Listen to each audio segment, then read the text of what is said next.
আসসালামু আলাইকুম। Ibrahim official blog থেকে সবাইকে স্বাগত জানাচ্ছি। আজকের নিউজে সমন্বয়কের সন্ধান ও 4 জন মন্ত্রীর পদত্যাগের দাবিতে সরকারকে আলটিমেটাম। 4 দফা দাবিতে সরকারকে 2-4 ঘণ্টার আলটিমেটাম দিয়ে কর্মসূচি ঘোষণা করেছে বৈষম্যবিরোধী ছাত্র আন্দোলনের 2 জন সমন্বয়ক।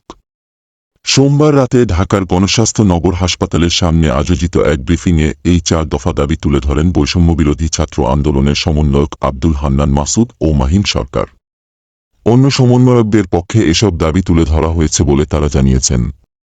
তাদের দাবির মধ্যে রয়েছে মঙ্গলবার সন্ধ্যার মধ্যে নিখোঁজ 4 জন সমন্বয়কে সন্ধান দিতে হবে ও আন্দোলনে অংশ নেয়া শিক্ষার্থীদের হয়রানি বন্ধ করতে হবে। বিচার বিভাগীয় তদন্ত চলাকালীন সময়ে সড়ক পরিবহন, স্বরাষ্ট্র, শিক্ষা ও আইনমন্ত্রীকে অব্যাহতি দিতে হবে। যারা আহত হয়েছে এবং আন্দোলনে নেতৃত্ব দিয়েছেন তাদের নিরাপত্তার ব্যবস্থা করতে হবে।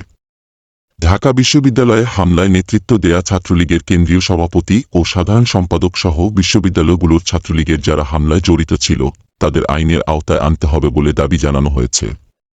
বেঁধে দেয়া ওই সময়ের মধ্যে দাবি পূরণ না হলে বুধবার সকাল ১:০০টা থেকে ১:০১টা পর্যন্ত মুখে কালো পতাকা বেঁধে যে যার অবস্থানে থেকে সারা দেশে এই কর্মসূচি পালন করা হবে বলে জানিয়েছেন 2 সমন্বয়ক।